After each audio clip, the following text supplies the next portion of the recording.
الأنصار أنصار رسول الله، اللهم صل وسلم على الرسول. يقول حسان بن ثابت يمدحهم يقول: سماهم الله أنصارا بنصرهم، دين الهدى وعوان الحرب تستعر، ونحن جندك يوم النعف من أحد، إذ حزبت بطرا أحزابها مضر، فما ونينا وما خمنا وما خبروا منا عثارا، وكل الناس قد عثروا. اللهم صل وسلم على الرسول، رضي الله عن جميع الصحابة.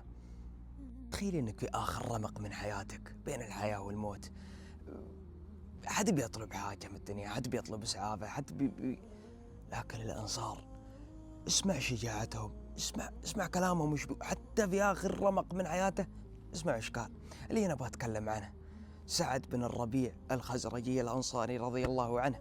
سعد بن الربيع رضي الله عنه هذا اللي اخر الرسول صلى الله عليه وسلم بينه وبين عبد الرحمن بن عوف، اقترح على عبد الرحمن بن عوف انه يطلق احدى نساءه وياخذها عبد الرحمن بن عوف، وانه يشطر ماله نصفين، نصف له ونصف لعبد الرحمن بن عوف.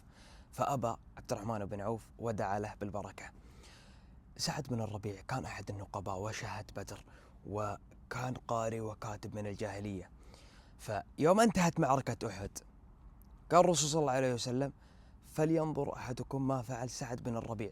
فقام احد الصحابه من الانصار وقال: انا يا رسول الله. وذهب يتفقد سعد بن الربيع أهو من الأحياء أم الأموات. شوف الشجاعة فيه حتى في آخر رمق له.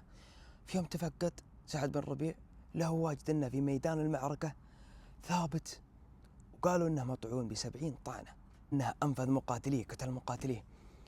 فجاء عند سعد بن الربيع وقال الرسول صلى الله عليه وسلم يبحث عنك، أنت من الأحياء أم الأموات؟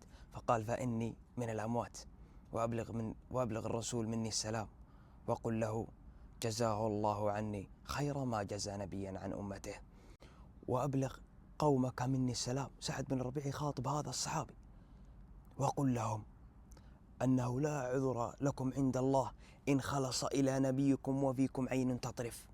يحثهم أنهم يذودون ويدافعون وينفنون دون الرسول صلى الله عليه وسلم في آخر رمق له. اللهم صل وسلم على الرسول. سعد بن الربيع يوم مات بعدها أتت زوجته بنته عند الرسول صلى الله عليه وسلم، فبلغته أن أخو سعد بن الربيع أخذ مال سعد بن الربيع ولم يبقي لهم شيء.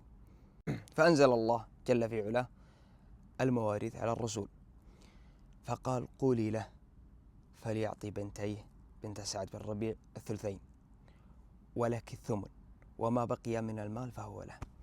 فاللهم صل وسلم على الرسول، رضي الله عن جميع الصحابة، والسلام عليكم.